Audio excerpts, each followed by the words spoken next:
Hello guys, it's your friend Naruto Fanfics, back again with another awesome fanfic. Which is what if Naruto became Emperor of the West, Hinata as Empress and destroy Konoha? Part 3. If you enjoy it, please show your support by hitting the like button and subscribing for more fanfics like this. And now let's get started. Author notes. This part of story will be a filler of sorts, which will lead to the Akatsuki invading Suna. After this, the story will begin in the aftermath of the invasion. Naruto's Journal, Entry 1. Can't believe that it's been a year since Hinata and I had granted the 4 clan heads asylum, and a lot has happened since then. Where to begin? In the 6 months since they had arrived, the Hyuga and the Ino Shikacho had integrated themselves into the empire without incident. First off is the younger Ino Shikacho. Just like Inara, Shikamaru and Temari had become a couple. Once Gaara found out about this while inspecting the Suna consulate, Shikamaru led him on a chase throughout the imperial capital, Gaara trying to catch him with his sand so he could crush him. It took both Temari and Konkuro to calm him down, Temari explaining that both her and Shikamaru were dating, and has been for quite some time. Even I did not know about them being a couple until recently, which did not surprise me in the least. Like I said in the meeting regarding the refugees, the Nara are attracted to, and can attract, feisty women. For Ino, she enjoys being a medic nin. Both her and Karen had struck up a friendship while Ino studied under Hinata. What was more surprising was the fact that Ino is now dating Haku, which led to Inoichi chasing down the ice user throughout the streets of Kimen when he found out. It took both Zabuza and Ibiki to calm the Yamanaka clan head down. Zabuza would be very displeased if his adopted son ended up with irreversible brain damage. Choji works with his dad in the Shinobi Affairs division alongside Shikaku. The Akamaiki also reopened their restaurant in Kimen, which has become a popular eatery in the imperial capital. Inoichi and his wife also reopened their flower shop, with Inoichi's wife running the business while he is away working with Zabuza and Ibiki. Of course, this doesn't mean that the Ino Shikacho has broken up. Far from it, the younger team has made a name for themselves in the West. As it turned out, Hayate Okajima had taken an interest in the trio following a shogi match inside a parlor house in Kimen with Shikamaru, and became the de facto sensei to the Ino Shikacho. Honestly, I don't know what Asuma had been teaching them, but under the Tengu, their teamwork has drastically improved tenfold. The Pakara merchant house has them on call when it comes to escorting caravans all over the empire when they defended it against a group of bandits in the southern region. Tenten is now a member of the Hellcat unit, having survived the hell of Hellcat training. Trust me, I know, as Yugito is a certified sadist. She is now the shinobi weapons expert for the Hellcats. She also works at the Himura weapons shop and spars with Miho Himura on occasion. Following the 6-month probation period, in which Hinata, the council and myself had formally welcomed the 4 clans into the empire, both her and Neji had gotten engaged. Following the 2-on-1 match against Takeshi Chiba, Rock Lee was approached by a retired shinobi who had fought alongside me in the Unification Wars. His name was Jun Fan, and he was a taijutsu expert in the Goken style. Rock Lee was very interested in learning the advanced style taught to him by Maeda Guy. Even though Rock Lee still sprouted his springtime of youth shtick on occasion, he has developed into his own person, and not into a mini guy clone. He still wears green, but thank the gods that it's no longer spandex.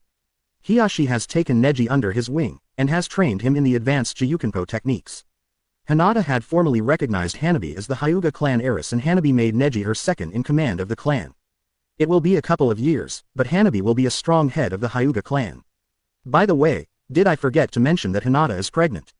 Yeah, Hinata is pregnant. I won't go into details, but it was after the Unification Festival that we ended up in bed. 3 days after, the tests came back in, and Hinata told me while in bed one morning. When we broke the news that day during the meeting with the Imperial Council, and guess what happened? A fight broke out between the council members over who would be the godparent of our child. I allowed this to continue for another minute before I called the meeting to order and announced that Spring Daimyo Kazuhana already had called dibs on her being the godmother for our child in exchange for Hinata and I being godmother for her child.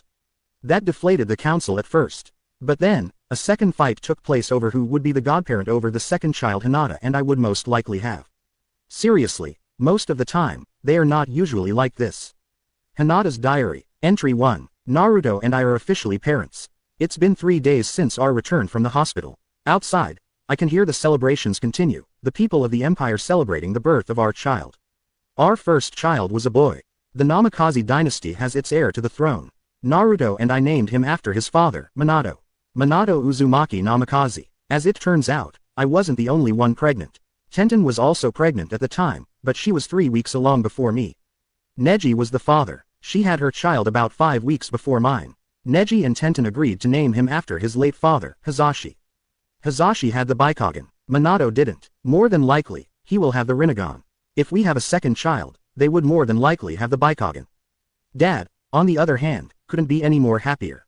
He has a grandson and a grandnephew to spoil. Kota and Kokura were virtual godsends in helping me with my impending motherhood. Aside from them, the council visited Naruto and I to check out little Minato and offer their best wishes. Right now, Koyuki Kazuhana is here, staying in the palace, like she always does whenever she arrives, and she is giddy with delight. She and Naruto are doting over Minato at the moment. When Minato was born, Naruto made a promise to me. He promised that he will always be there for his child. My response was that I will hold him to that promise. Naruto's Journal, Entry 2. Just returned from Konoha, where I retrieved the ashes of my parents. This marks the second time I visited my old home. The first was when I killed both Koharu and Hanmura and issued my warning to Danzo. The Anbu disguise worked the last time around, so after midnight, I snuck into the cemetery and retrieved their remains. I could have returned to the west then, but my old pranking habits re-emerged with a vengeance. So I raided the armory and pilfered it of every single exploding tag and placed them on the Hokage monument, after spiking the old hag's sake with laxatives. When I discovered I had some left over, I also placed them inside Ichiraku's ramen stand as payback for serving me poison-laced ramen on my birthday up until my banishment. Once the tags were secured, I retreated back to my father's estate and used the Hiraishin to teleport myself out of the village. Once I had a nice view of the village, I activated the tags. The two Senju's heads were the first to go, followed by Sarutobi's image. It was sad to see my father's head blow up, but I felt great satisfaction in seeing the pieces of the old hag's face crash onto the Hokage tower. I retreated back to the west via the Demon's Gate, my mission complete. I presented the remains of my parents to the council, and told them that I blew up the Hokage monument out of pure spite. With the damage I done, the mountain would be pretty much useless to use for a monument in the future. The remains of both my mother and father were buried in the Uzumaki crypt in a private ceremony attended only by myself and Hinata, Takuma Uzumaki and the Uzumaki clan. Takuma took me to the side and thanked me for returning the remains of the Uzumaki princess and her husband. A couple of days later, Fu dropped off several communiques from our information network in the east. Captain Asahina reported that the village of Konoha was under martial law following my visit. As it turned out, I was not the only one inside the village. Itachi Uchiha decided to visit and screw with his brother. The detonation of the explosive tags on the Hokage monument provided the distraction for Itachi to escape. Whoops. As it turns out, the destruction of the Hokage monument was blamed on Itachi and the Akatsuki. No matter, the Uchiha traitor has his own part to play. Entry 3. Led a personal expedition to Whirlpool Country consisting of myself, Takuma Uzumaki and the 4 devas in order to retrieve several hidden Uzumaki scrolls. Hinata remained behind in the west with Minato, as did Kurama. The reason being is that I wanted to smoke Obito out of his hiding place. No, I don't plan on killing him, yet. Just a friendly chat. Obito probably knows that I have the Jinchuriki, but cannot risk coming to the west, as even he knows that he does not stand a chance against the Imperial forces there, despite his own advantages. But if I was in the east and allowed Zetsu to notify him that I was in Whirlpool, then he would come. Obito did not disappoint. He showed up, along with Itachi Uchiha, Kisame Hoshigaki, Hidan and Kazuku. Sasori and Deidara remained behind at one of their many bases. Our little confrontation proved to be very interesting, to say the least. Flashback. Ruins of Uzushiogakure no Sato, Whirlpool Country, 3 days earlier. Cage-style hat covering his face, dressed in his standard shinobi uniform with black flak vest and haori, Naruto was ready for a fight. The 4 devas, Kentaro, Rasu, Sadako and Kaide, flanked their emperor as the Akatsuki emerged from the shadows opposite of the Imperial group. First was Sasuke's brother, Itachi Uchiha. His partner, Kisame Hoshigaki stood beside him, sizing up Kentaro and his massive broadsword. But Naruto knew that the walking sushi plate was still smarting from when he had taken Utakata from both him and the Uchiha. Next were the zombie brothers, Hidan and Kakuzu. The last time around, Sadako had fought Hidan, while Rasu fought the miserly Kazuku. The last time around, Kakuzu had 3 of his 5 hearts destroyed, while Hidan was nearly burnt to a crisp. Last, was the one whose actions had put his life into motion. His father's former student, Hataki's former teammate, Obito Uchiha. Sasori and Deidara were absent, as they were back in aim with Konan and Nagato. The Akatsuki mastermind watched the Emperor and the 4 devas with a wary, calculating eye. Obito was furious that this upstart had intercepted the Jinchuriki, this bringing the Moon Eye plan to a screeching halt. But he also knew that the Emperor was an unknown wielding the same dojutsu he had implanted into Nagato. And these 4 warriors who stood alongside the Emperor were in most cases, even stronger than the Akatsuki. Obito took a seat on another overturned pillar and faced the Emperor. Looking around the ruins for a moment, he turned his attention back to the Emperor. So, you're the Emperor of the West, I assume. Good assumption, Naruto replied. And you are the supposed leader of this motley crew of S-class missing nin. I am, Obito confirmed. You know, you are not what I expected from someone who has united the West. I was expecting someone much older. Sorry to disappoint you, Naruto said. Obito folded his arms across his chest. Where are the Jinchuriki? Safe within the Empire. Safe from those who wish to use them as weapons. But most importantly, safe from you and your plans. I seek only to bring about an everlasting peace, Obito said. You and I are the same. Only difference is your method of peace involves robbing the people of their free will, Naruto said. Oh yes, I know all about Operation Moon Eye. Even though he could not see it, Obito's eye narrowed. How do you know about that? There is not a whole lot I don't know about the plan, the Emperor replied. Or about you for that matter. I know that Tobi is not your real name. I also know that Madara Uchiha is dead as a doornail and that you are certainly not him. One hand reached up and removed the cage-style hat. Had it not been for the hair color being different, he would have been a spitting image of Minato Namikaze. It did give both Obito and Itachi a cause for alarm. Minato. Impossible, Obito said, taken aback. You died. Yondaime. You live, Itachi whispered. Wrong on both counts, Naruto said, looking at Obito. We have met before. I was but a newborn, only several minutes old. You came for the 9 tails that was inside my mother. You just did not expect my father to seal the fox inside of me, didn't you? Obito Uchiha. Itachi blinked. The head of the Akatsuki was a fellow clan member thought to have died. Obito ignored the fallen Uchiha prodigy as he focused on Naruto. Naruto Uzumaki. You've grown. That I agree, Naruto replied. Despite Sarutobi's attempts to stunt my growth, despite the fact that they pissed on my father's final wishes, and despite the betrayal of my former self and my godparents, yes, I have grown. Without the village to hold me back, I have grown indeed. Strong enough to become the Emperor of the West, Itachi noted. I'll say, Hidan seconded. Who knew the little fucker could reach such potential? So much blood he had spilled in order to get to where he is. Jashin would have been pleased. Amazing what hard work can do. Something that your brother has failed to realize, Naruto said, causing Itachi to wince slightly. But what I want to know is this, you were part of my father's cell. Why did you betray my father? Let's get one thing straight, Obito replied defensively. I had nothing but the utmost respect for Minato, both as a shinobi and as a leader. Even after Madara had shown me the truth in regards to the Uchiha and the Senju, I still respected him, because he gave me a chance. But in the end, he was so damn honorable, even going as far as to seal the fox inside your body, as he would not want no other child to be subject to the life of a Jinchuriki. The masked man paused for a moment. Their deaths were but a minor setback for the greater plans of the Akatsuki. But you, on the other hand, have brought what Madara wanted, what I wanted in danger. You may call Operation Moon's Eye what you want, but all I want is a world free of war, of suffering, an end to the tears. With the Uchiha leading the world in an era of so-called peace, Naruto snorted. Better us than the Senju, Obito rebuked. You yourself can bear witness to that, Naruto. I know that Tsunade was your great aunt, as well as your godmother. I know she blames you for your mother's death just as Jiraiya blames you for the death of Minato. You have gotten strong, even stronger than Sasuke. Even without the fox, you have gotten stronger. In effect, you owe me. I made you what you are today. If it wasn't for me, you would be stagnating in Konohagakure no Sato, just like Sasuke is right now. And it would be a shame to have you as my enemy when I can have you as my ally instead. Naruto cocked an eyebrow. Your father was my teacher, Obito continued. I can be a teacher to you, a mentor. I can show you how to master the Rinnegan, to master the 6 paths. You have the potential to become even greater than your father, than the other Hokages before and after him. You becoming Emperor of the West is proof of that. Join me, Naruto. Join me and we can lift the web of lies. We can crush the leaf once and for all. You have an interesting point, Naruto said.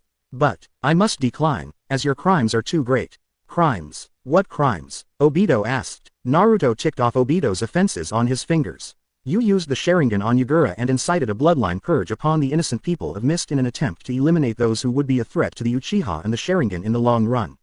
You tried to use the Jinchuriki, the closest I have as brothers and sisters, in a plan for world domination. But your greatest crime is that you robbed me of my parents. He stood up. My parents know that it was you who had done this. They also know about the Sonin's betrayal. So consider this my solemn pledge. I will not only wipe Konoha off the map, with Sasuke as the catalyst for Konoha's destruction, but I will also exterminate your organization, and I will crush the remnant of the Uchiha clan. Itachi will die, as will Sasuke, and you. End flashback. Obito did not take my declaration very well. The Akatsuki attacked. I and the four Devas fought back. Hidan had taken on Kaide, Kisame fought Kentaro, Sadako and Kakuzu mixed it up, and Itachi wanted a rematch against Rasu. I fought Obito. His time-space jutsu had started to get annoying, until I got close enough to slap a seal on him which nullified it, thus making the battle a bit more even. Obito wielded a katana and Madara's battle fan. I had only my katana. Bless you, Sanshi, for teaching me Iaido. And bless you, Zabuza, for teaching me Kenjutsu. I think Obito was very much surprised that I was at his level, or in my case, exceeded it. He did tag me with a couple of good shots, while I destroyed his mask. Obito, seeing that he could not win, ordered the others to retreat, after seeing that his members had been defeated once again.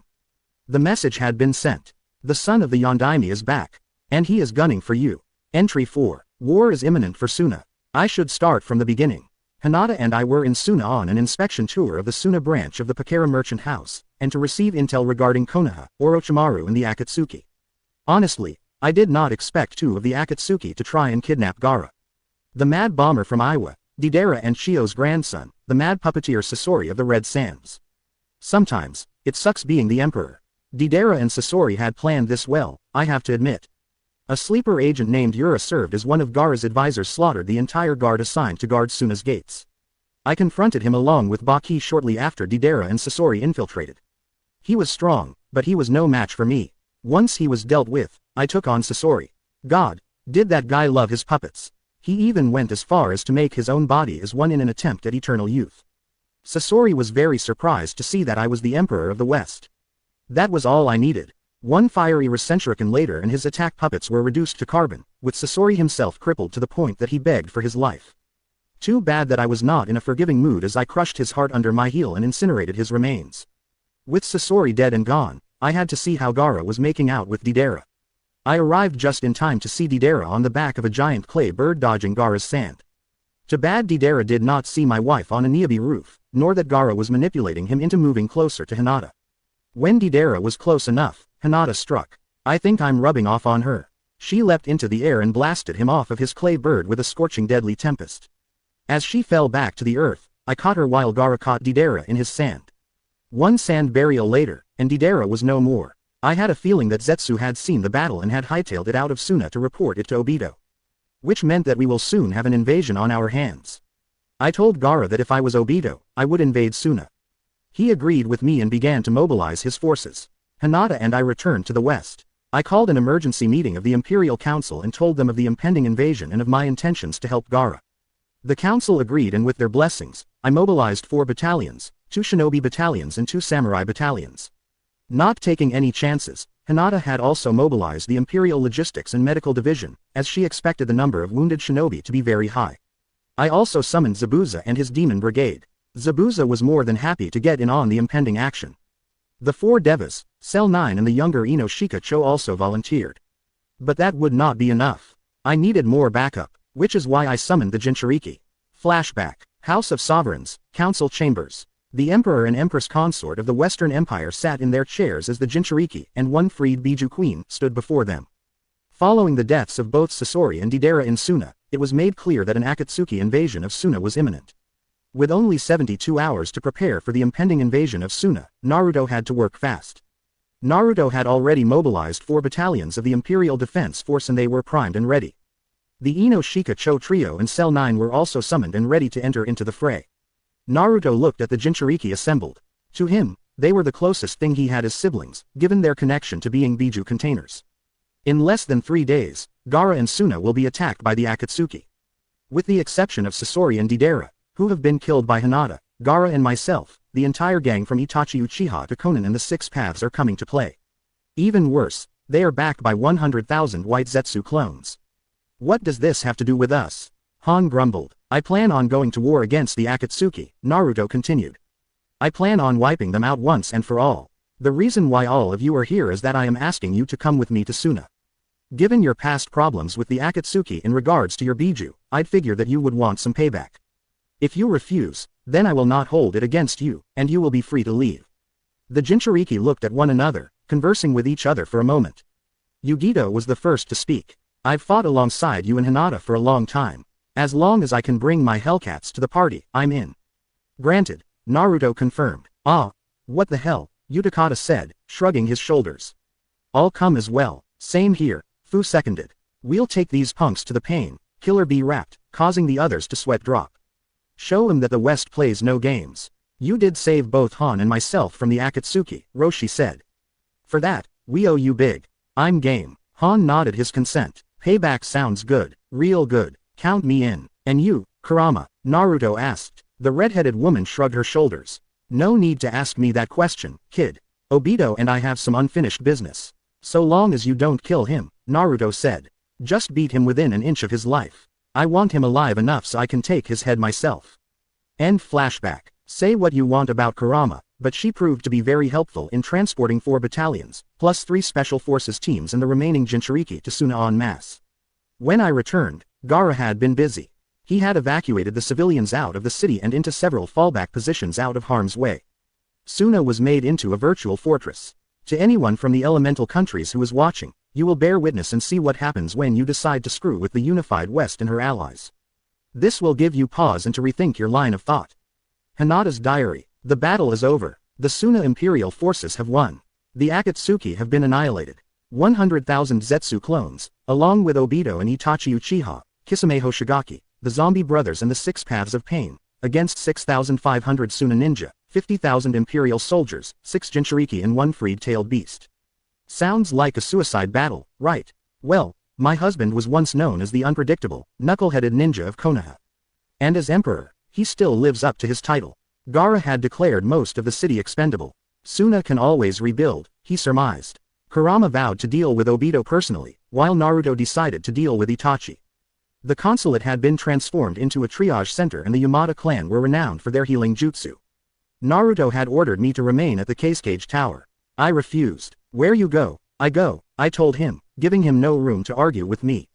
He sighed and allowed me to come with him. The gathered forces of Suna and the Empire were in the streets, ready for the battle. Seeing as how I had fought alongside him, I know how Naruto works. He has that charisma that makes people believe in him, which is why the Imperial forces will follow him even into the depths of hell. This is where we fight. This is where they die. The Akatsuki will be crushed once and for all. Give them nothing, but take from them everything. The Imperial forces and the Suna ninja broke into cheers, raising their weapons into the air. Naruto sure knows how to work the crowd, to pump them up full of confidence. It was midnight when the Akatsuki came. They came in through the gates which had been destroyed earlier by Deidara, led by Itachi Uchiha and Kisame Hoshigaki. Naruto and Gaara had encountered the first half of the Zetsu clones. Naruto created 200 shadow clones and brought down a quarter of the Zetsu clones using the Hiroshin, followed by Gaara crushing a sizable portion with the sand burial. As the second wave of clones came charging in, led by Obito himself, Naruto pulled out his trump card.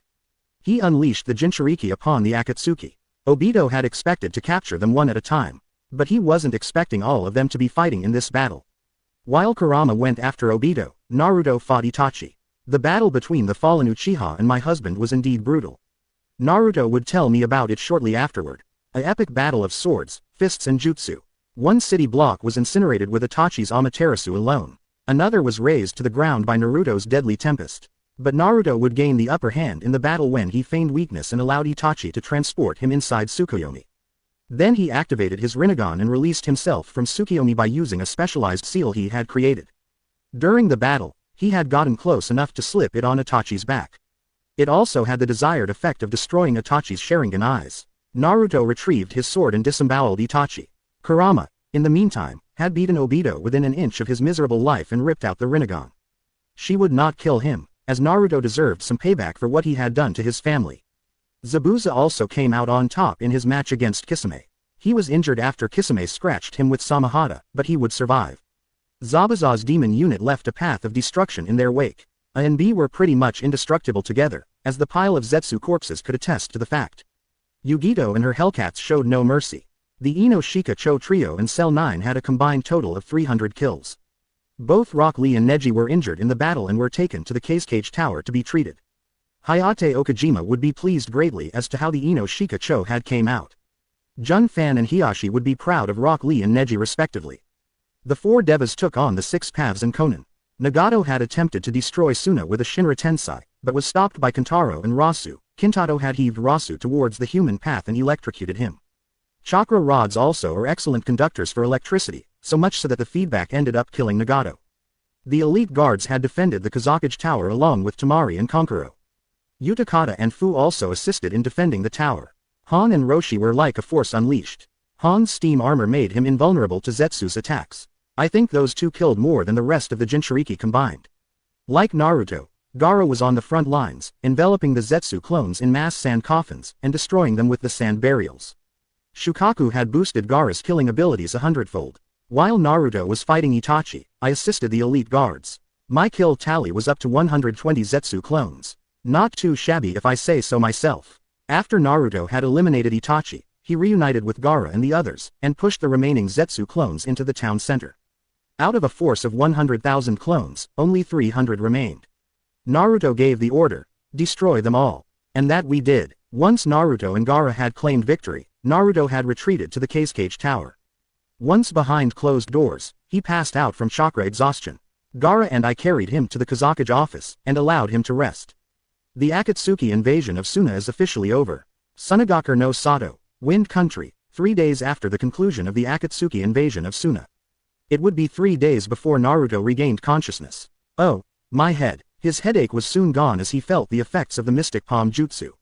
He recognized that touch in an instant. Hinata. Yes, love, it's me. Naruto slowly opened his eyes. He found himself stretched out on the couch inside the Cage's office. Hinata was by his side, looking just as worn out as he was. The Emperor rose to a seated position. How long was I out? Almost 3 days. It's early evening, Hinata replied. You should take it easy, Naruto. You're still exhausted. I know. My reserves are at least half full, so I should be okay. What's been happening? Hinata sat down next to him. After the battle, I sent back word to the west that we had won. Ryuji and Haruka had ordered all Pakara merchants in the area to deliver food and aid to Suna. The Pakara merchant house has been busy around the clock. Remind me to send a thank you note to the Shinzens, Naruto replied. Anything else? Gaara's placed all of Suna under martial law, Kurama said as she entered the office, followed by Gaara, Shikamaru and the Sand siblings. Glad to see you're awake, Kit. Hinata has been by your side for the past couple of days. I noticed, Naruto replied. The others, the Jinchuriki, all are alive and accounted for, Shikamaru replied. Obito is under heavy guard around the clock. Congratulations, Namikaze, you have won a great victory. Naruto shook his head. No, we all did. I can't take the credit. We all fought long and hard, and against a powerful enemy. He stood up. Hinata had his cage-style hat in his hands. He graciously accepted it and placed the hat over his head. Gaara stepped up and extended his hand. Lord Namikaze, congratulations. Naruto shook it. Same to you, Lord Cage. He looked at his clothes. Is there a place where I can clean myself up? I can't go out looking like this in front of my people.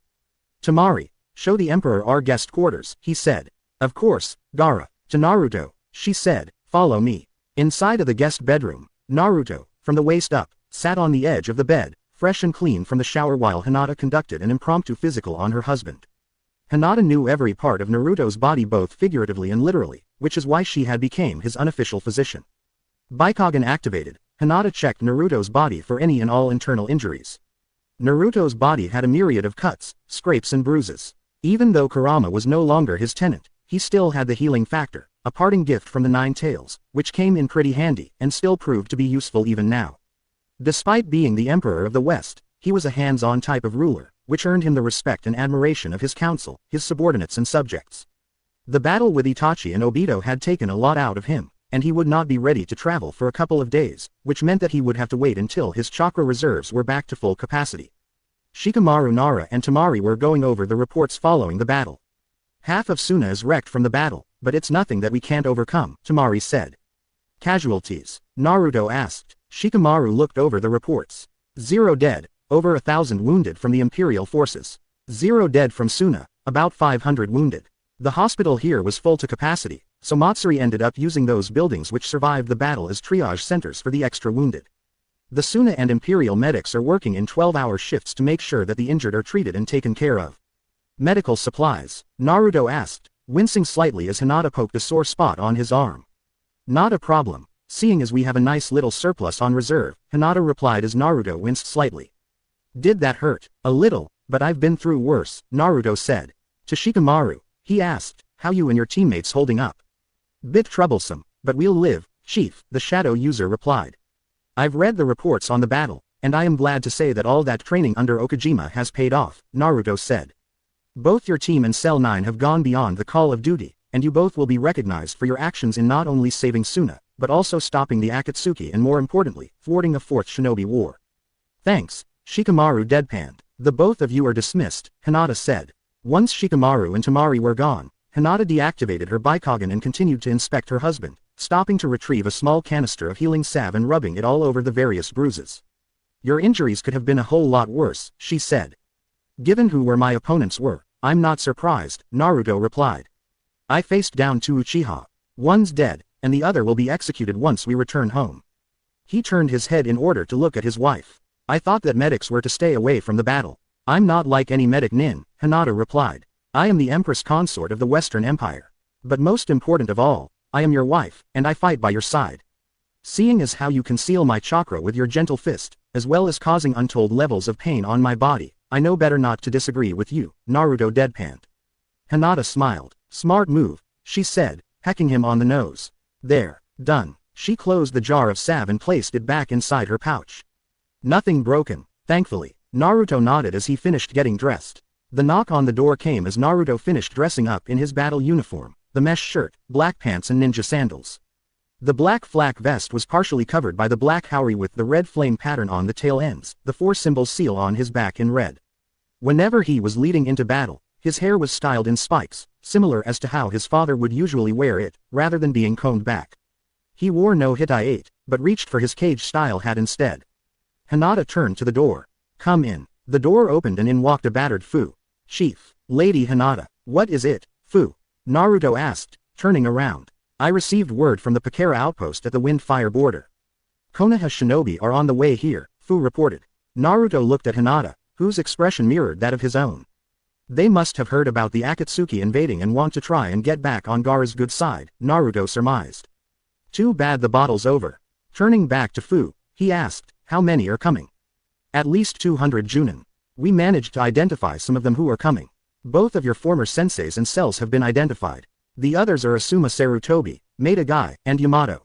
The Godime and Jiraiya are leading the mission personally. We put their time of arrival at least 4 days from now. That caused Naruto to pause. Once again, the Emperor looked at his wife. Looks like playtime is officially over, Naruto said.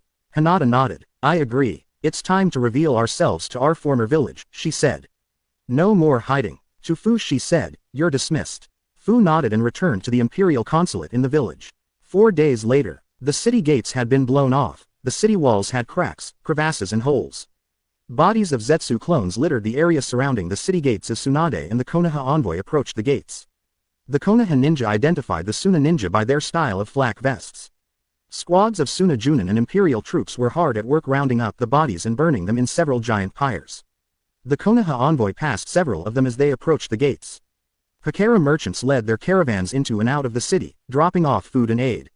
What surprised Tsunade and the others was as they approached the city walls, they noticed the number of tents located on one side of the city gates, the Imperial forces having made camp, since Suna was too small for the Imperial forces to contain. They could hear the laughter and the music coming from the camp, as the Imperial soldiers recounted their heroic feats of not only themselves, but of their emperor, the Empress consort, the Kazekage, and of the Suna ninja, of which the Imperial forces have grown to respect. Tsunade frowned. From what Jiraiya had told her, it took them nearly a week to reach the west by boat, and half that time by airship. And yet, here were Imperial shinobi in and around Suna. Jiraiya's expression matched that of his former teammate as he looked at the number of Imperial shinobi and samurai. The spy network reported that with the number of white Zetsu clones combined with the 6 paths of pain and the remaining members of the Akatsuki participating in this battle, Suna's chances of coming out of this alive were nil. The number of Imperial forces here could mean one thing, Jiraiya said as they approached the gates. Either the Emperor or someone on his side is highly skilled in time-space ninjutsu. Tsunade nodded. It seems that way, she said. With the deaths of Kaharu and Hanmura, their power and influence had returned to Tsunade. The two elders had always supported the civilian side of the council, and with the both of them gone, the influenced civilian side of the council once had was now all but crippled. I don't care about these people, Sasuke snarled, dressed in his Anbu uniform, Chikudo slung behind his back. Itachi is here, and I don't care who stands in my way. I want Itachi's head on a stake. Had Sasuke and the others were paying attention, they would have noticed a burning pyre that was being tended to by the imperial troops. Had Sasuke been paying attention, they would have seen the bodies of Kazuku, Konin, Nagato, as his body was recovered from a megakure, the Six Paths, Kisame Hoshigaki and Itachi Uchiha being fed to the flames. Asuma Sarutobi approached the gates of the village with apprehension. The reason being was that his former students were working with the Suna guards at the gate, signing in the Pakara caravans as they entered the village. The Ino Shikacho looked just as worn out and battered from the war, but alert and ready for anything. Naruto had summoned both their team and Cell Guy into a private meeting, warning them of Konoha's impending arrival earlier that day, and told them that Konoha would soon be arriving on Suna's doorstep and of his and Hinata's plans to reveal themselves to their former village. He also told them that if they did not wish to see the impending fight, then they can remain inside the Cage Tower until the matter is concluded. Cell 9 chose to remain inside, as Neji, Tenten and Rock Lee refused to have any further dealings with Guy. That and both Neji and Rock Lee were still wounded, and since the triage centers were full to capacity, Gaara allowed the both of them to recover inside his home. For Asuma, it had been 2 years since the last time he had seen his former cell. He believed in Konoha, and that in order for Konoha to be recognized as the strongest of the shinobi villages, then sacrifices must be made. That was why he had supported the banishment of Uzumaki and the CRA. But Konoha's actions had the opposite effect, as it barely held on as one of the 5 strongest villages. Ino saw the approaching Konoha shinobi. Hold it, state your business. She trailed off when he saw Asuma. Oh, it's you, Captain Sarutobi. Asuma winced. His former cell had never forgave him. Still hasn't from the look of things. What are you doing here? Ino demanded. Last time I checked, Suna and Konoha are on bad terms. Regarding that incident, she said, glaring daggers at Sasuke.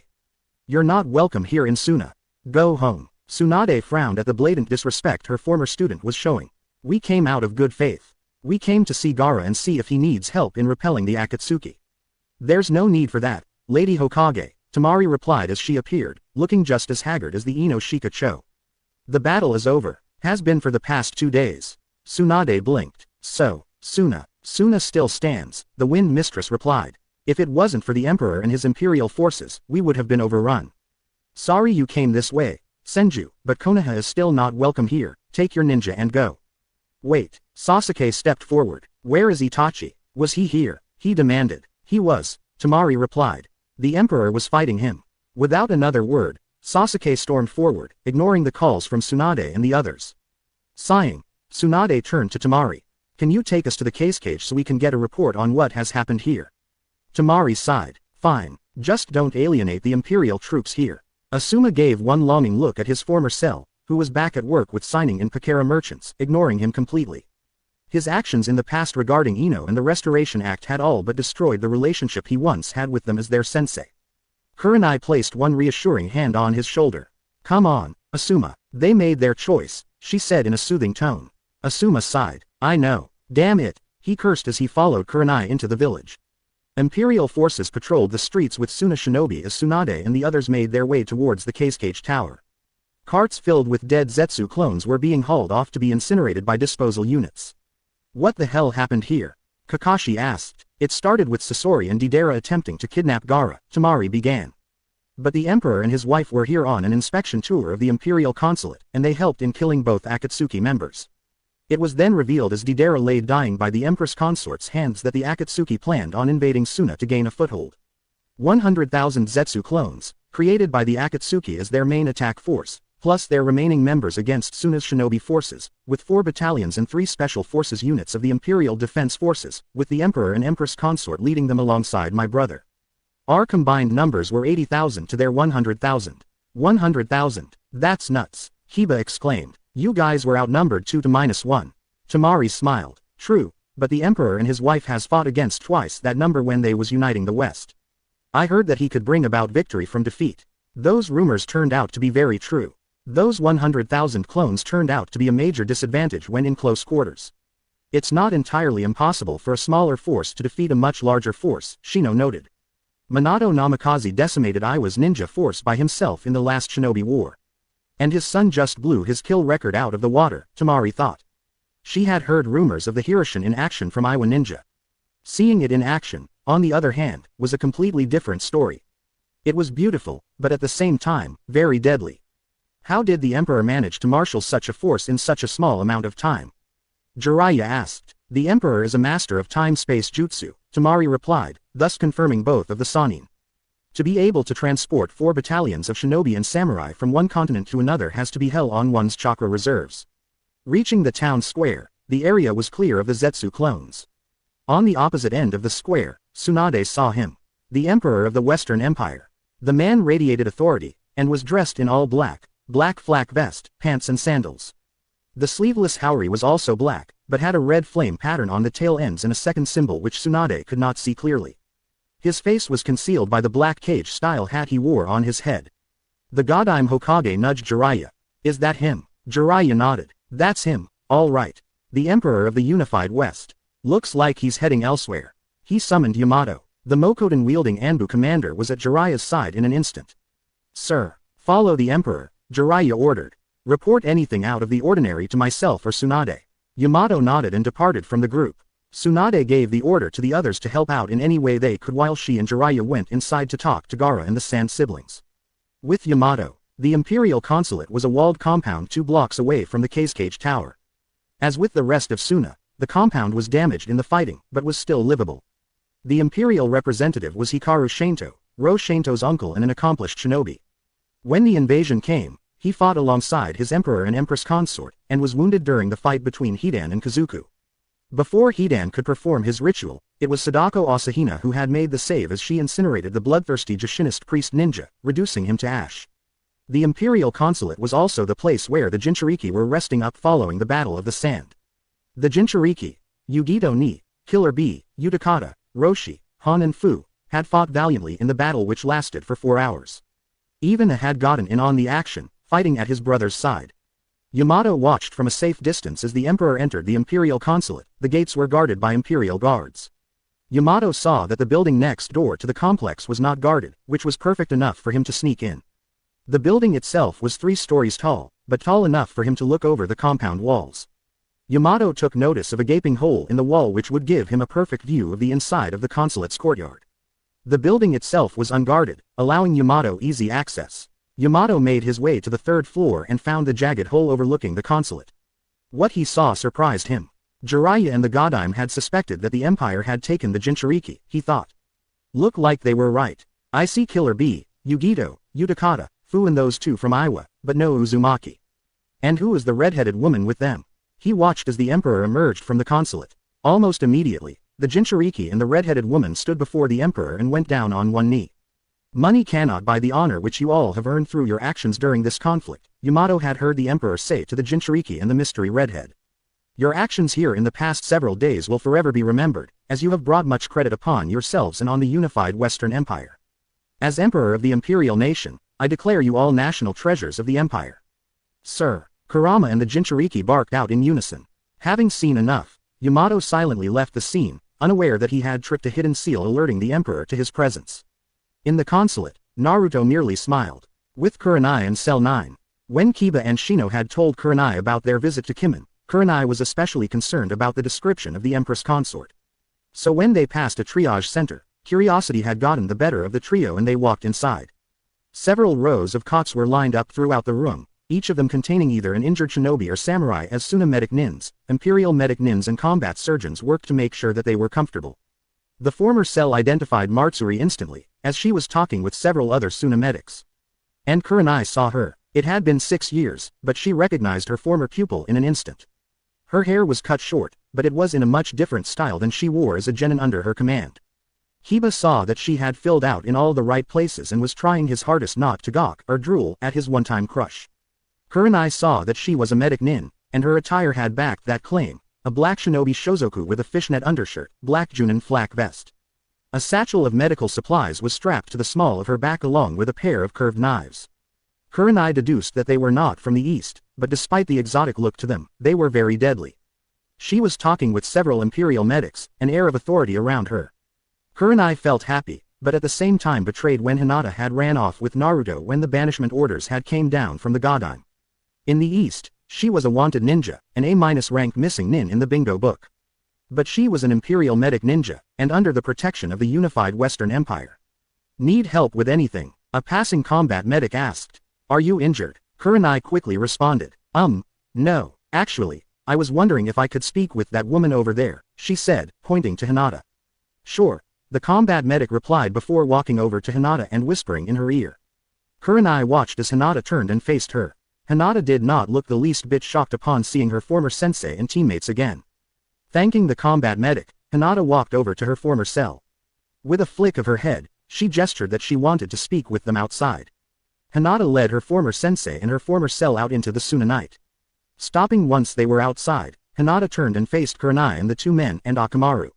Isn't this something? Hinata said. Cell 8, together again. Hinata, Kurenai began, not knowing whether to either be disappointed or proud of her former student. You look good, real good, Hiba seconded. You can drop the act, Kurenai, Hinata said, folding her arms across her chest. Kurenai frowned. This reunion had just went south quick. That's Kurenai-sensei to you, Hinata, she snapped. No, because seeing as how you denounced me when I left Konoha with Naruto, I don't see you as my sensei anymore, Hinata rebuked. What I want to know is this, why did you denounce me? Kurenai sighed. She turned away, as she could not look Hinata in the face. Hinata, what you did to me that day, what you did to all of us. I saw it as a betrayal. Even after I warned you about Uzumaki, that he was nothing but a fox in human skin, you still ran off, abandoned the village when he was banished. When I found out what you did, I saw it as a betrayal. She turned back to face her former student. So, yes, I denounced you. Judging by your tone, you still stand by your decision, Hinata noted. She did not sound surprised. Did you support the Godime's decree that Naruto should be banished? I did, Kurenai replied firmly. We all did. We still believe in that the Godime and the council did the right thing, Hinata. Not everyone, Yuahi, Hinata said. My father and my sister, the Ino Shikacho and their children, my cousin and his teammates, they honored the Yondaime's request, something that you, Asuma and the others should have done. Kurenai's eyes narrowed. Just how much did Hinata know? Realization then crept across her face as she said, it was you, wasn't it? You talked the emperor into allowing the clan's asylum. The former heiress nodded before turning to both Kiba and Shino. I can tell that the both of you think that my husband is a demon in human flesh, she continued. But he is not. You married him, Kiba exclaimed. You married the demon, Hinata. How could you? Why not? Hinata replied. You of all people know I've always admired him back when we were genin. We've been married for 3 years now. Naruto is not the Nine Tails in human form. He is the Jinchuriki, the prison, warden and cell. The cup, but not the water. I met the fox personally and I can honestly say that she is very polite for a Biju. Kurenai blinked. The fox is female. Did you ever wondered why I decided to run when Tsunade banished him? Hinata asked. No, I guess I'll come clean and tell you. The clan elders planned on branding me with that damned seal, so my father sent me away with Naruto for my own safety. It was his own way of saying sorry for being such an asshole to me for the past couple of years, as well as protecting me. Out of all the clans in the Leaf, only my father, and the Ino Shikacho honored the Yondaime's final request, and did not see Naruto as a demon. What does that have to do with anything? Hiba demanded. Everything, Hinata replied. When Naruto was banished, Tsunade also reversed Sarutobi's law, as I was there that day. Naruto had to be out of Konoha by the end of the day, and out of Fire Country by the end of the week. But she didn't say anything about his parents, didn't she? What about that demon? Hiba retorted. Hinata meanly smiled. Naruto is not a no-named orphan like most of the village think. Hinata, you're on dangerous ground, Kurenai warned. Ever notice how Jinchuriki are related to people in positions of power? Hinata continued. Gaara's father was the previous Case Cage. Killer Bee's brother was the former Raikage. Naruto is no different. Tsunade and the council, in their so-called infinite wisdom, banished the son of the Yellow Flash and his wife, the Red Death. Hinata, Kurenai shouted. That is a SS-class secret. They can't know about that. Well, it's a good thing that I'm not under Konoha's authority now, isn't it? Hinata retorted. Yes, Naruto is the legitimate son of Minato Namikaze and his wife, Kushina Uzumaki, who was the Jinchuriki to the Nine Tails at the time. Tsunade and Jiraiya tried to destroy all proof of his existence, but my husband is not known as the unpredictable ninja for nothing. The proof was hidden inside the forbidden scroll of sealing, which was easy for him to steal a second time. Kurenai, on the other hand, was fuming. She couldn't touch Hinata, as she was not under Konoha's command. The second was that she was an unknown. People change in 6 years, and judging by the flak vest she wore, Hinata was an experienced Junin and a highly skilled medic nin. And she had spent time in the West. If only Kurenai knew. But the story gets even more interesting, Hinata continued. Not only Naruto was banished on trumped-up charges, but Tsunade and Jiraiya spearheaded the entire thing. Betrayed by his own godparents. But there's more. Naruto's father was Jiraiya's star student in the sealing arts. Kushina was a surrogate daughter to Tsunade. Naruto has connections to the Senju clan through Hashirama's wife, Naruto Uzumaki, who was the first Jinchuriki to the Nine Tails. It was Shino who connected the dots, as he studied Konoha's history. Naruto Uzumaki married Hashirama Senju in order to bring the families closer into an alliance. Tsunade Senju is her granddaughter. From what Tsunade had confirmed, Kushina Uzumaki is her niece. His eyes widened as what he was about to say died on his lips. Hinata finished it for him. Yes, Shino. Tsunade banished her great-nephew. Enough, Kurenai shouted, now furious over the fact that Hinata had broken several of Konoha's darkest secrets. Enough, Hinata, or what, Kurenai? Hinata shot back, not backing down from her former sensei. You're still in the bingo book for deserting Konoha, the Genjutsu mistress replied, preparing to strike. And you broken the laws regarding Uzumaki's lineage. I wanted to try and reconcile with you, but you leave me no choice. Shinra, Tensai, crunch. Hiba looked around. What the hell was that? Hiba half shouted, looking around. More than likely, the Uchiha pissing off the Emperor, Hinata replied casually. And he is not as forgiving as most people think. Kurenai's eyes went wide like dinner plates. That stupid boy, she shouted, her problems with Hinata forgotten. Hiba, Shino, on me, we got to stop Sasuke. As Cell 8 bolted off to stop Sasuke from igniting a war between the Empire and the Leaf, Hinata merely smiled. So, it begins, she thought. With Kakashi, Asuma and Guy. While Kurenai had a reunion of her own, Kakashi decided to check out the town. Asuma and Guy, having given up on trying to find his former students, decided to tag along. Sasuke had ran on ahead in order to confront the Emperor, and given the fact that the Emperor and his wife were highly skilled warriors who could kill his former student in more ways than he could out, Sasuke could end up bringing a war onto Konoha's doorstep. While looking for Sasuke, they entered a section of Suna in which the presence of Imperial troops was more heavy than what they usually see. It soon became clear why to the trio of Junin. Before long, they were stopped by 3 Imperial shinobi. Kakashi saw that they were high Junin level, which could mean trouble for them. Whoa, stop right there, the senior Imperial Junin said as several more shinobi kept their distance, but was more than ready to swarm the trio just in case. This is a restricted area, you can't pass here. We're from Konohagakure, Asuma replied, using diplomacy. We're here to offer any form of assistance if needed. Thanks for the offer, the Imperial Junin replied, but we got everything covered here. You're guarding something, Asuma said, or rather, someone. You're smarter than you look, the Imperial Junin replied. We got a survivor from the Akatsuki, the leader himself, under guard. Given as to what he can do, the chief and his wife aren't taking any chances. Guy's a SS-class threat. That caught the Konoha trio's attention. The Empire had captured the head of the Akatsuki. Just how powerful is the Emperor, as he was able to do what Konoha and the rest of the elemental countries had failed to do, which was destroy the Akatsuki.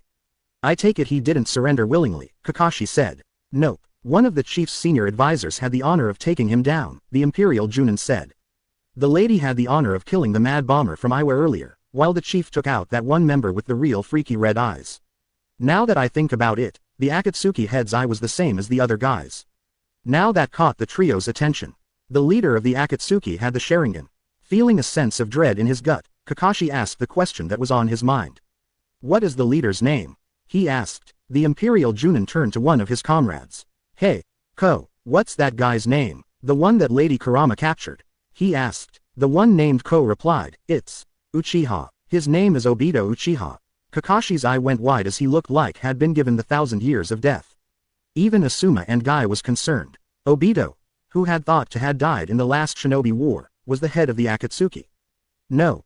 It can't be. Obito's dead, Kakashi's mind screamed. What are his crimes? Asuma asked, pushing down his emotions. Crimes against the Imperial Nation and her allies, the Imperial Junin said, and crimes against the Emperor of the Western Empire. Both carry an instant death sentence. What crimes against the Emperor? Asuma asked. The murder of his parents, the Imperial Junin replied. We need to confirm that Obito Uchiha is indeed the head of the Akatsuki so we can file it in our reports to the Hokage and the Konoha Council, Asuma said. Can you take us to him? We can, the Imperial Junin replied, but this is your first and only warning. If you try to aid and abet the Uchiha in any shape, form or fashion, you three will be leaving Suna in a box. The Konoha trio nodded and they were led, under heavy guard, to where Obito was being held. And %, the building in which housed the fallen Uchiha belonged to a Suna merchant who had evacuated the village along with the rest of the Suna civilians. A one-story storage shed, it was now an impromptu jail cell which held one of the most dangerous men in the elemental countries. Outside the house, a squad of Imperial shinobi, members of Zabuza's demon brigade, stood guard, weapons drawn, watching the Konoha shinobi like a hawk. Inside the single room, were 4 more shinobi, also of the demon brigade. And seated in the center of the room, was the former teammate of Kakashi Hatake, the now former leader of the Akatsuki, Obito Uchiha. The broken man was seated in a chair, the Rinnegan which he had stolen from Nagato before invading Konoha was removed from his left eye, albeit forcibly at the hands of Kurama. Chakra suppression cuffs were on his hands and even his legs. A series of seals were on his back, which had sealed off his chakra, drained him of his strength and rendered his Sharingan unusable. Overkill, yes, but the Emperor was not one to take any chances. Obito was alone with his thoughts, his remaining eye closed when he heard someone call out his name. Obito, Obito, is that you? Now there is a voice I haven't heard in years, Obito said as opened his eye. Kakashi, Asuma and Guy stood before him. Kakashi Hatake, Asuma Sarutobi, Maida Guy, so it's true, Guy said. We all thought you were dead. Reports of my death were exaggerated, to say the least, Obito replied. Of course, that brat of an emperor will soon rectify that little matter soon. Obito, why? Kakashi asked. Why are you the leader of the Akatsuki? Why didn't you come back home? How did you survive with half of your body being crushed? I survived because of one man who was thought to have died, Obito replied. I survived because of Madara Uchiha. Madara, Asuma repeated. He should have died years ago. He's even older than Onoki. Since I have a death sentence on my head, I might as well tell you the story, Obito said calmly. And he told them of how Madara survived all these years using Hashirama Senju's DNA and had awakened the Rinnegan, of which he had implanted into Nagato without him knowing, and replaced his eyes with a spare Sharingan. He told them that through the demonic outer path statue, which had kept him alive for all this time, that he created a living clone of the first Hokage, of which was now destroyed by the Emperor having sent his forces to level his hideout, and that the Emperor had resealed the demonic statue and banished it from this plane. I acted at his behest, Obito concluded. And I did it willingly, for to his final wishes. Why? Kakashi demanded, while Guy muttered something about, unyouthful. I wanted to return to Konoha at first, Obito said. But Madara said that would be impossible, as I owed him my life. The crushed parts of my body were reconstructed with Hashirama's cells. While I was recovering and learning how to use my new limbs, I found out through Zetsu that both you and Rin were being attacked by Mist Shinobi. I came to the site, and watched as you shoved a Chidori into Rin's chest. Kakashi winced. You killed Rin, Obito deadpanned. And I killed the Kiri Shinobi when they tried to take her body. It was then, I realized that what Madara was telling me was indeed true. Our reality is indeed worthless and it should be destroyed. In its place would be a new reality. One where there would be no war, no pain and no suffering. Madara told me about the Moon Eye plan. By retrieving the Biju and merging them with the demonic statue, the 10-tailed beast would be revived, with myself as its Jinchuriki. I would use the power of the 10 tails to reflect the Magankyu onto the moon and place the world under an infinite Tsukiyomi. That fool Nagato truly believed that we were making a weapon powerful enough to force the elemental countries to make peace. You tried to make the world in your own image, Asuma said. By robbing it of its free will.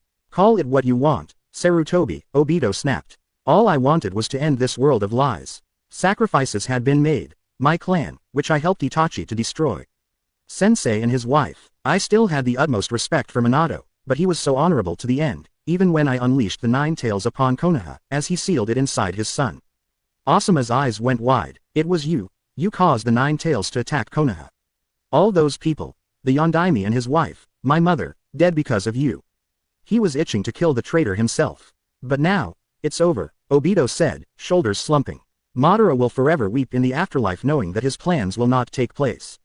The Emperor of the West has retrieved the remaining Jinchuriki and offered them asylum within his empire.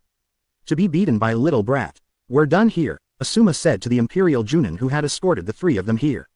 I hope you die slowly, Uchiha, he snarled as he and the other 2 turned on their heels and began to walk to the door. Hatake. Kakashi stopped in mid-step. He turned around. Come closer, Obito said. There's something else you need to know. Wary. Kakashi walked back to Obito, who motioned for him to come even closer so that he could whisper into Kakashi's ear. Kakashi complied, and Obito told him the final piece of information he had. Something which had rocked even Kakashi to the core. With that, Obito went silent. He would remain silent until the Emperor himself executed him. Upon being escorted out of Obito's impromptu cell, Kakashi had been whispering to himself, "It can't be, impossible." "What is it?" Asuma demanded. "What did Obito tell you?" He told me the identity of the Emperor," Kakashi confirmed. "The Emperor is Shinra Tensei." Crunch. Asuma, Guy and Kakashi turned to the direction of the explosion. "What the hell?" Asuma wondered as they sped towards the source of the explosion. On the way, they ran into Kurenai and Cell 8. Kurenai said one thing which had them on edge. "We have to stop Sasuke. He's fighting the Emperor now." Asuma nodded and they rushed off to stop the Uchiha from getting himself killed. As they ran to stop Sasuke, Obito's final words rang in Kakashi's mind. "The Emperor is Minato-sensei's son, the student who you had forsaken. The Emperor is Naruto Uzumaki."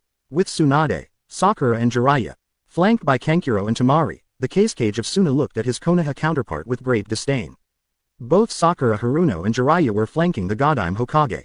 "What are you doing here?" he demanded. "Last time I checked, we terminated the alliance with Konoha. We came to offer any assistance in any way," Tsunade explained. "But from the look of things, you already have everything under control." Gaara nodded. "The battle has been over for nearly a week.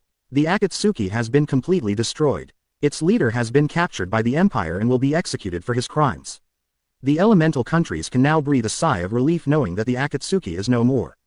"Can we have a report on the battle?" Jiraiya asked. "One has been sent to the Fire Daimyo," Kankuro said. "You should be getting a copy from him in a matter of days." "You just did not show up because you wanted to join in on the battle," Gaara said. "What do you want?" "To speak with the Emperor, and try to smooth over some of the lies he has heard," Sakura said. "Some of which were spread by you and your village." Tsunade shot her pupil a nasty glare. "Look, we came here to help out, to try and repair our alliance," she explained. "It's clear that even without the Empire backing you, that Suna is on the fast track to usurping the leaf as being the strongest of the villages, while Kazuhana's shinobi village will knock us off as one of the 5 main villages. So you want to try and get back on my good side, is that it?" Gaara asked, just as Yamato entered the room. While Yamato spoke with the 2 Sannin and Sakura, Asuna Junin appeared via Shunshin and whispered into Gaara's own ear. While Gaara looked amused, Sakura and the 2 Sannin looked very angry. "When were you going to tell us that the Empire had retrieved the Jinchuriki and used them to fight in this war?" Tsunade demanded. "Wasn't my place to say it," Gaara replied. "The Emperor convinced them to fight in this was against the Akatsuki. The Akatsuki were looking for the power of the Jinchuriki, and the Emperor gave it to them, although they were on the receiving end of it. If the rest of those demons were here," Sakura began, "then Uzumaki was here as well." Gaara's eyes narrowed. In the far corner, the gourd which carried Gaara's reserve sand shook slightly, right before the cork popped out. "Senju, please get your student under control, or else the next words out of my mouth will be, sand coffin." Tsunade threw a glare to Sakura which told her to shut up. Gaara continued, "Yes, Uzumaki is here, but he is in the employ of the Western Empire, and thus, out of your jurisdiction. However, I would be more concerned about the leader of the Akatsuki which the Empire has captured. In fact, the Emperor has been privy to the identity of the Akatsuki chief for quite a while now." He leaned back in his chair. "Tell me, does the name Obito Uchiha ring any bells?" That got a reaction from Tsunade, but from more importantly, Jiraiya. "Obito was Minato's student. We all thought that he had died in the last shinobi war." "I thought that Nagato was the head of the Akatsuki," Gaara said. "Far from it. The Empire's information network is very thorough, even more so than yours. However, I would be more concerned about Konoha's golden boy picking a fight with the Emperor." Realization crept across the Sannin's faces, just as Shinra Tensei. Crunch. "Damn that Uchiha," Tsunade shouted, turning on her heels and bolting out of the room, Jiraiya and Sakura following her. Behind his desk, Gaara merely smiled. "This is going to be one hell of a family reunion," he mused.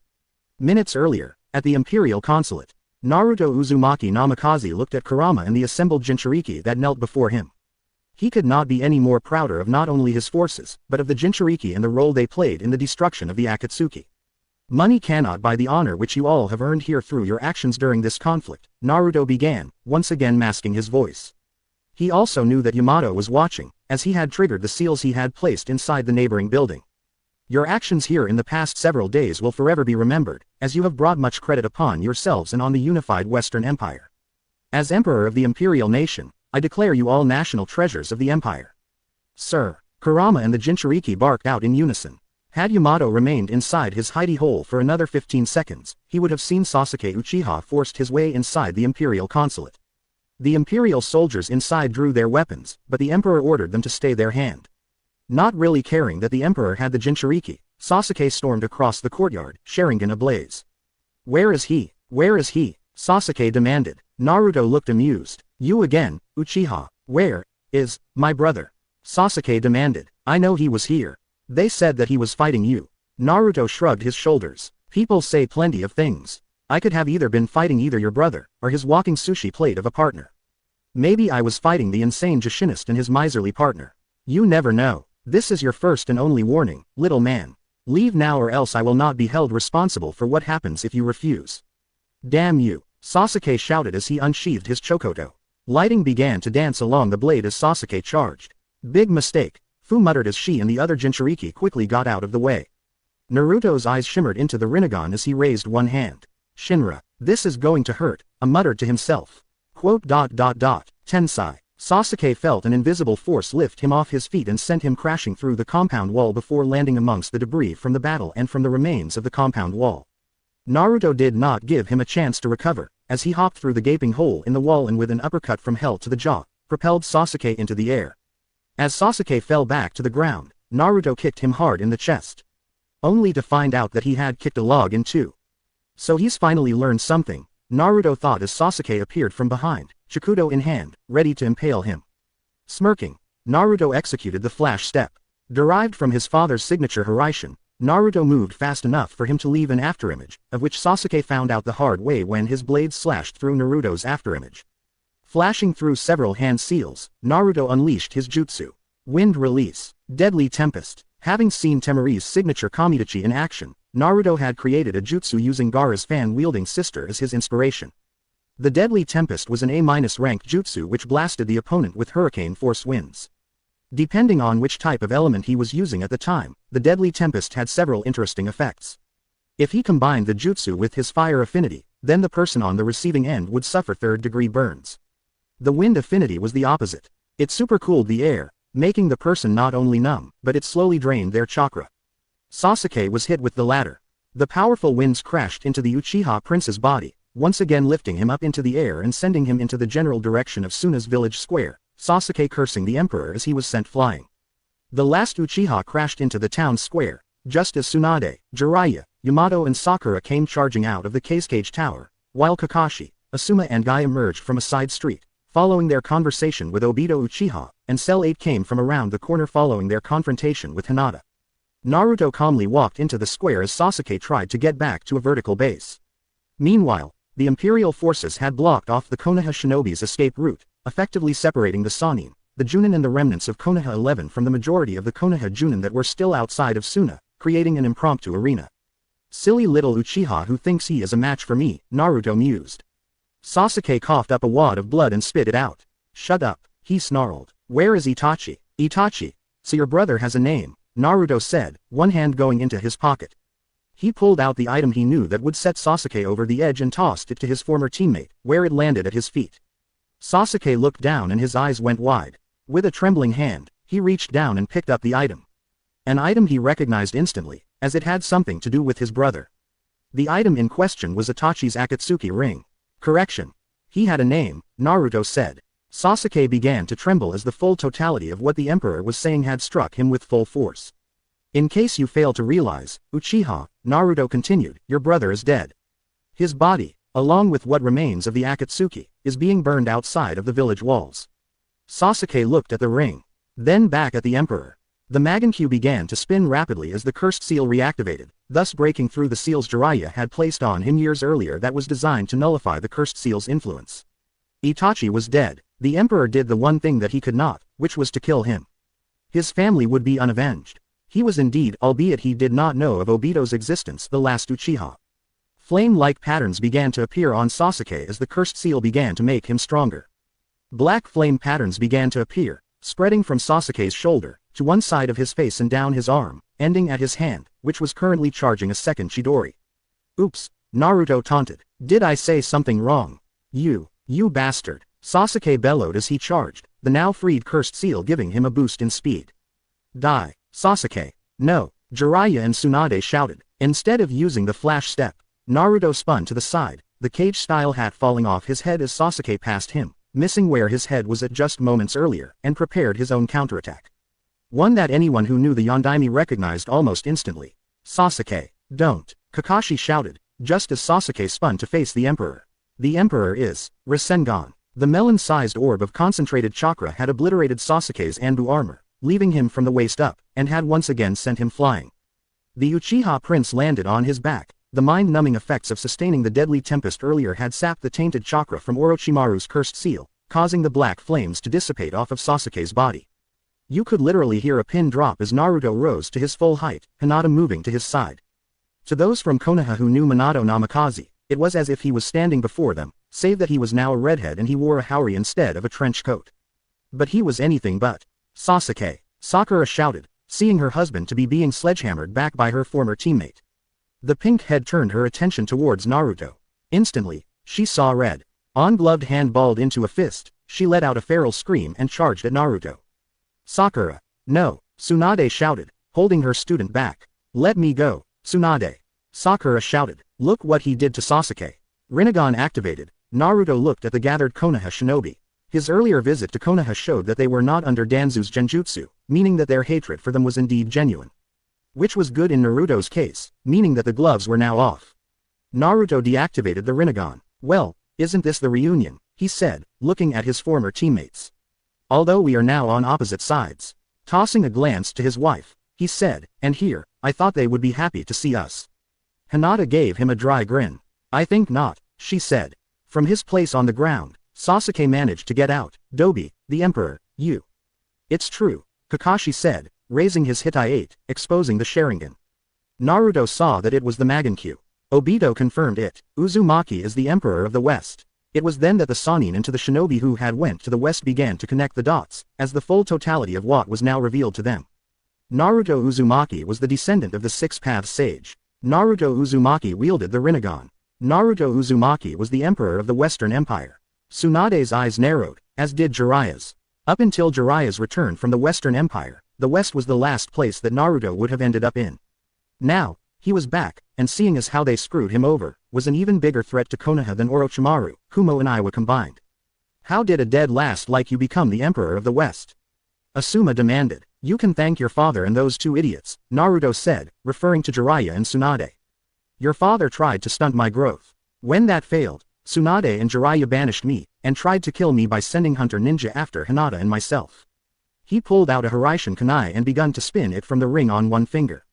Unlike his father's tri-bladed Hiraishin Kunai, these were of Naruto's design. Black carbon steel, with the Hiraishin seals carved onto the blade itself. Think Lee Christmas throwing kunai. I should have had you executed, Tsunade seethed. Damn it, I should have killed you the moment that you arrived with Jiraiya. Now that's no way to treat your godson, or rather, your great-nephew, Naruto replied. How would my parents think about the both of you breaking your promise to look after me after they died? If you want the true culprit of the Nine Tails attack on Konoha, it's Obito himself. Besides, you kill me, the Nine Tails will kill you in retaliation. You are no son of Minato and Kushina, Jiraiya shot back. You killed them. You are just a demon in human skin. Naruto chuckled, sending chills down the Sannin's, and everyone else's, spines. You really should rein in your temper, pervy sage, he replied. I could had you and the others killed back in Kimen and your heads sent back to Konoha. But you should be glad that I decided to cut some time for this little reunion. He began to leak potent killer intent as he continued to speak, addressing the Sannin. I'm sensing plenty of bad blood between the three of us. The memories are overwhelming, to tell you the truth. How many crimes have you committed against me and my family?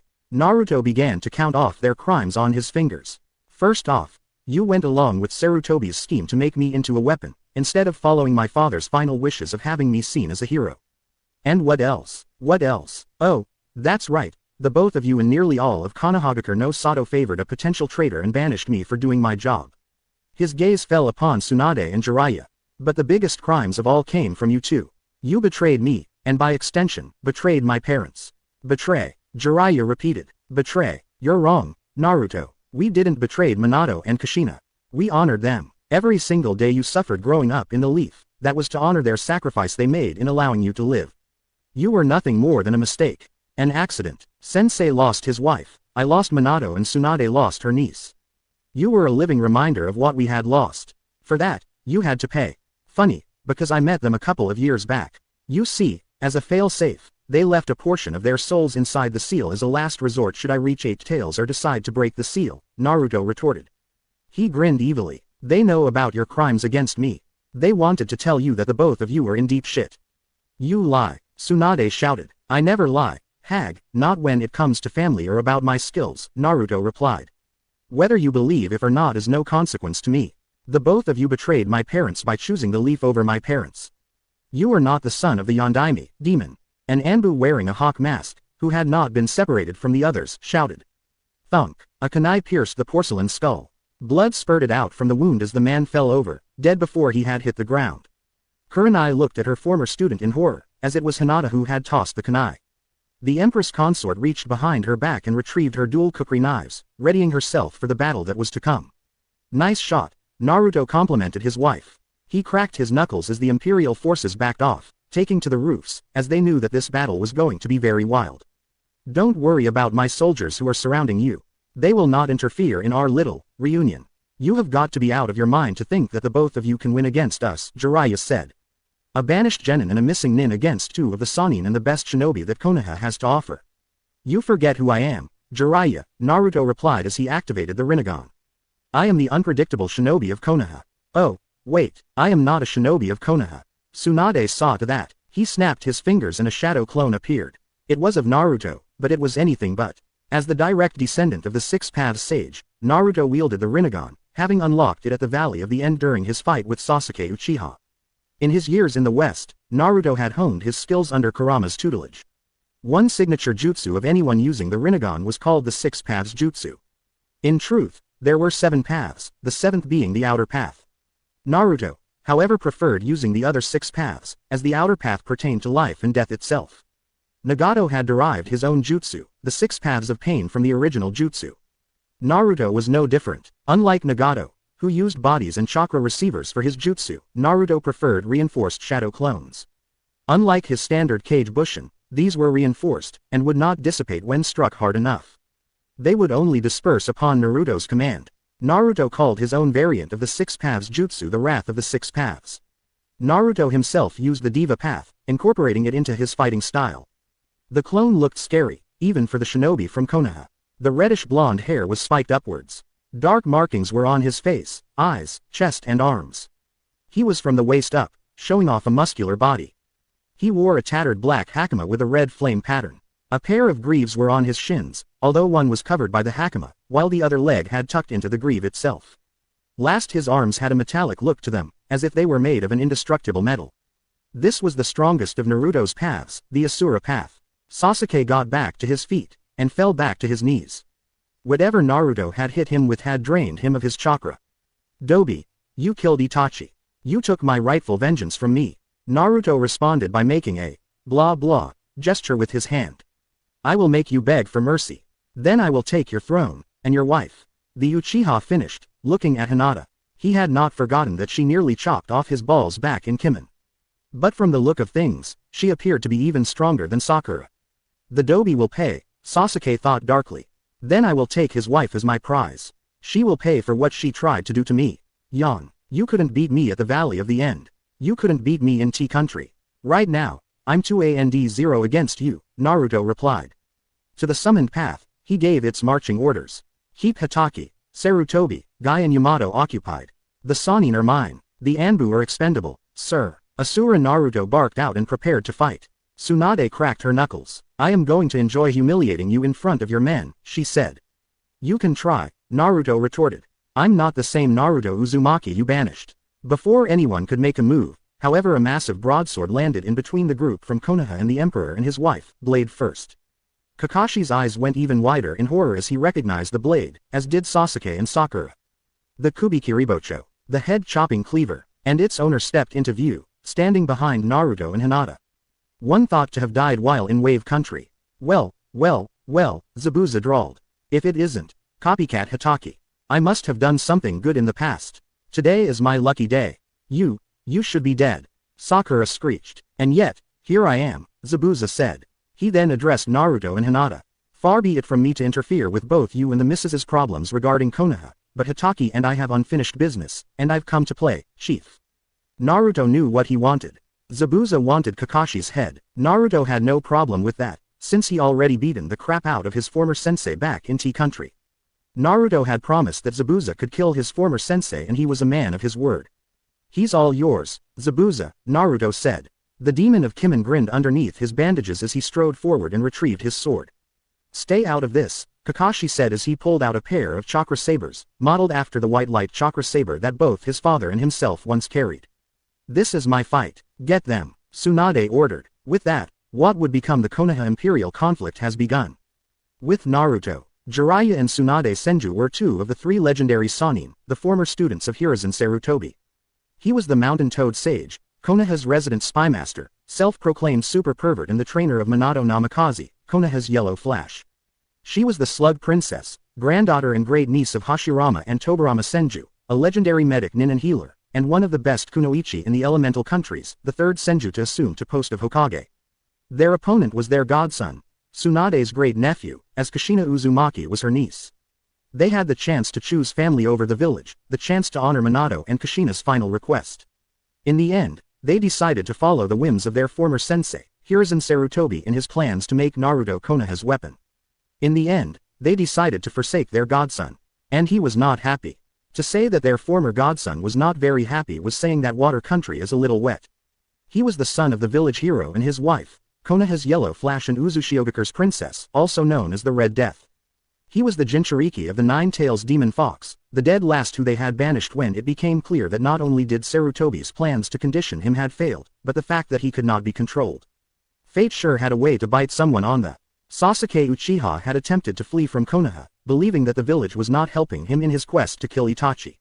Naruto had been banished and later marked for death because he was viewed as a threat to the Leaf, Tsunade and the council using the convenient excuse of using excessive force.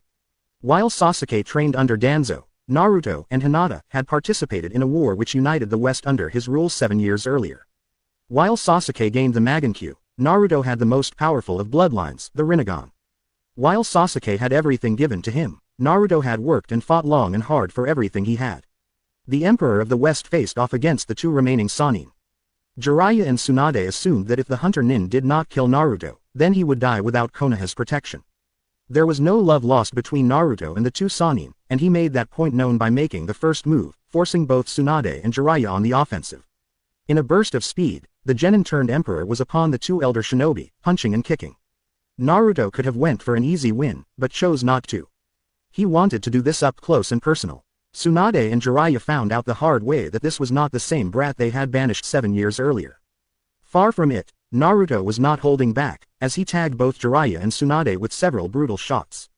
Sanshi had tutored Naruto not only in the art of combat, but in the art of tactics as well, which is why he was holding his own against the two Sannin. Know your enemy and know yourself, and you can fight 100 battles without disaster, Sanshi had told him during his days as a warlord in the Unification Wars. Naruto knew how Tsunade and Jiraiya had fought. Tsunade had her super strength and the slug contract, while Jiraiya had the backing of the Toads and Sage mode. While the seals he had drawn up had done its job of nullifying the summoning jutsus, as well as his own, Naruto still had to contend with their other abilities. Sidestepping a Rasengan from Jiraiya, Naruto grabbed a handful of Jiraiya's hair and slammed him to the ground. Raising one foot to stomp the Toad Sage's head into a fine paste, he failed to notice Tsunade coming in from behind, preparing to cave in Naruto's head with a chakra-powered punch to the skull. Imagine her surprise that it was not Naruto's head she destroyed, but rather a wooden log. Naruto had avoided the blow, and had reappeared behind the Godime. Bansho Tenin. Tsunade felt herself being lifted off her feet and flung backwards towards Naruto, who caught her, wrapping his arms around her waist. Using the momentum from the Bansho Tenin, he arched his body backwards, planting Tsunade head first into the ground via a vicious belly-to-back waist lock suplex, i.e., a German suplex. Getting back to a vertical base, Naruto began to punch Tsunade in the face repeatedly. After the first 2 blows, Tsunade managed to get her hands up in order to block her face from Naruto's onslaught of overhead punches. A battle cry from overhead had drawn Naruto's attention from his attempts to punch in the Godime's face. Looking up, he saw that Sasuke has now recovered. Chikudo in hand, he was looking to impale his former teammate. Naruto got out of the way, while Tsunade rolled out of the way, lest she would find herself impaled on Sasuke's weapon. Naruto faced off against the Uchiha prince. Magenkyu spinning, Sasuke went on the offensive. Naruto pulled out a black Hiraishin kunai and parried and deflected the attacks from the Uchiha. A backhand followed by a double open palm strike to the breadbasket forced Sasuke back to the ground, just as Naruto's senses went haywire. Spinning around, he saw Tsunade lifted an overturned pillar, twice as big as he was in her hands, showing off her super strength. With a yell, she heaved it towards Naruto. The Emperor of the West responded by jumping up, running across the pillar before leaping off and kicking the Godime in the side of her head, knocking her down. Turning back towards Sasuke, he saw Jiraiya charging in instead, headbutting Naruto, forcing him back. At the same time, Sasuke, now on his feet, tried to outflank him from behind. Naruto saw him, grabbed the last Uchiha and used him as a shield as Jiraiya tried to punch him. Instead, the super pervert nailed Sasuke right in the skull. Naruto knocked Jiraiya away and flung Sasuke into Tsunade. Pulling out a scroll, Naruto opened it, stained some of his blood on it, thus activating the scroll. As Sasuke saw from his place on the ground, it was a storage scroll which contained Naruto's signature weapon, the O-Katana, think Virgil's Yamato from Devil May Cry. The O-Katana he wielded was forged from the metal found inside a meteorite, the blade considered to be indestructible and incredibly sharp, as well as highly adaptable to chakra. Naruto had found it while returning from a campaign in the north. The sword was hidden inside a cave inside the Laja Mountains. That and over 400 cases full of gold bars, which he used to fund his campaign of unification, and later used it to build the empire. Sasuke looked at the sword and retrieved his own chokoto. Nice sword, he said. I'll take that off your hands as well. You are not worthy of having such a weapon in your possession. It would be better suited for me, Dobi. Naruto unsheathed his weapon. You are not worthy of this blade, Uchiha. The sword recognizes me as its master. It will reject you. Jiraiya, now recovered, saw that Naruto was distracted with Sasuke and activated Sage Mode. Drawing upon his Senjutsu, he created an Odama Rasengan. With Sage Mode activated, it gave him a boost in speed, of which he used to charge at Naruto from behind. Naruto smirked as he sensed Jiraiya's attempt to kill him with his father's signature move. Not breaking eye contact with Sasuke, he uttered the words, Imperial Style, Flash Step. Even with the Sharingan active, Sasuke could not follow Naruto's movements or copy the technique as he moved incredibly fast, as Jiraiya found out the hard way. Instead of impaling Naruto, Jiraiya found that his Rasengan had went through an after-image of his former godson. Naruto emerged out of the technique, on Jiraiya's side, sword raised over his head, his intentions made clear. Slash. Thump. Jiraiya's outstretched arm fell to the ground, the Odama Rasengan dispelling, its chakra depleted. Jiraiya's shock was short-lived, as Naruto kicked him in the breadbasket, knocking him back, blood erupting out of his stump like a geyser. Sasuke stood there, shock evident on his face as his brain processed what Naruto had done. Jiraiya, Tsunade shouted, having witnessed the amputation of the super pervert's arm by Naruto. Her face twisted into rage, she jumped to her feet, ready to attack yet again before Naruto stopped her. Senju. I would be more worried about your teammate rather than me, Naruto said, looking at Jiraiya. He's starting to go into shock from the blood loss. I'd give him 10, 20 minutes tops before he bleeds out without any treatment, he said in a casual tone as if he was discussing the weather. So what's it going to be? Fight me and let Jiraiya bleed to death. Or don't fight me and save his life. Tsunade looked at Jiraiya, then back at Naruto. Gritting her teeth, she knew that this battle between herself and Jiraiya against Naruto was over, as he was right. She turned from the Emperor and began to save Jiraiya's life, lest he bled to death. She was out of this fight, as from the look of things, she had injured and dead shinobi on her hands. Turning back to Sasuke, who had quickly gotten over his shock of seeing one of the most powerful of the Sannin being crushed so easily, he brought his sword into a ready stance. Now, where were we? Sasuke smirked as he raised his Chikudo. I was going to show everyone here why I am an elite. I think Emperor of the West would suit me better than a dobi like you. You always loved the sound of your own voice, didn't you, Sasuke? Naruto said as they circled. You wouldn't last 5 minutes in the Empire.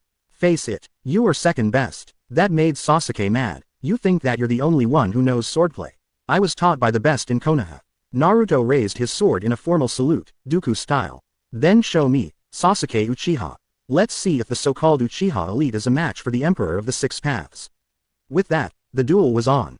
With Hinata, aside from Kurenai and Cell 8, Sakura Haruno faced off against Hinata Hyuga. The shy, meek, insecure shinobi that had her handed to her by Neji was gone. In her place was a medic nin, forged in the fires of the Unification Wars. Sakura had kicked herself for not realizing it sooner, that the former heiress to the Hyuga was not only the Empress consort but the head of the medic nin program. But now, as Sakura found out as she and Kurenai's team surrounded Hinata, Hinata was an unknown. She was not the insecure genin who got her handed to her by her elder cousin. She was Naruto's wife, which made her the Empress consort of the West. Whatever, Sakura snorted as she prepared for the inevitable fight.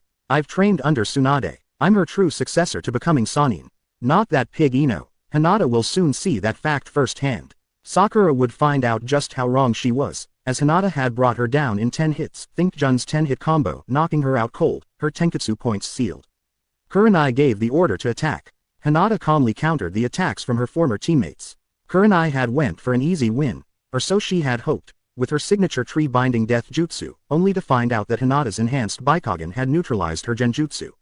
Shino attempted to use his Kikachu to drain her chakra and force Naruto to surrender, only to see Hinata incinerate the tornado of Kikachu with what she called the Deadly Tempest. Hinata then dropped Shino with several Senbon needles laced with a slow-acting poison. The poison wasn't lethal, but was designed to attack the nervous system, meaning that Shino would be out of it for a while, and he will need plenty of time to recover. The battle was now 3-on-1, as the Inuzuka and his dog, now mimicking Kiba, and Kurenai fought Hinata. The Empress consort, as they had found out, had some new tricks, as what remained on Cell 8 learned the hard way. As Hinata was distracted with Kiba and Akamaru, Kurenai attacked from behind. Kunai in hand, she was ready to stab Hinata in the back. 8 trigrams. Kaden, smack. Kurenai knew of the Hyuga's Kaden, or rotation. She knew that it was an defensive move, designed to deflect any type of projectiles, as she had seen Neji Hyuga use it against Naruto Uzumaki during the Chunin exams. Hinata, however, had made it into an offensive weapon. Her body covered from head to toe in chakra, Hinata spun on her heels, the waves of chakra emerging from her body. To Kurenai, it was as she had taken one of Tsunade's super punches to the face, as she found herself being propelled into the air. A volley of poison-laced Senbon needles soon followed and met its target, leaving Kurenai in the same state as Shino. She fell back to the ground, having been taken out of the fight, leaving Kiba and Akamaru to face Hinata. With Hinata preoccupied with Kurenai, Kiba and Akamaru struck. Gatsuga. Hinata knew that Kiba wasn't above cheap shots when her back was turned. She also did the same while back in the West. They were ninja, after all. Knowing firsthand as to how the Gatsuga worked, Hinata performed a second rotation, knocking Kiba and Akamaru out of the move, knocking them both to the floor. Kiba and Akamaru got back to their feet, but noticed the ever-familiar 8 trigrams pattern that they were standing on, which meant one thing. You're in my range, Kiba, Hinata confirmed. Ah, crap, Kiba muttered. Moving faster than the normal eye can track, Hinata struck both Kiba and Akamaru.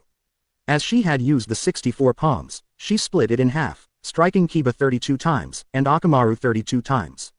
As Kiba found out, judging from the sealed chakra points, the broken leg, fractured wrist and broken ribs, Hinata had upgraded the 64 palms so that she can tear muscle and break bones. Kiba knew that he was out of the fight. Akamaru would be spending some time with Hana at the kennels. But despite everything, he considered himself lucky that Hinata did not hate him that much. Worst case scenario was that she could have killed him and Akamaru. You could have went easy on us. Kiba lamented. I did. I didn't kill you, Hinata replied. Despite you asking me out when we were kids, you were the nicest to me. This is your one-time deal, Inuzuka. With her former cell effectively neutralized, Hinata bowed out of the fight.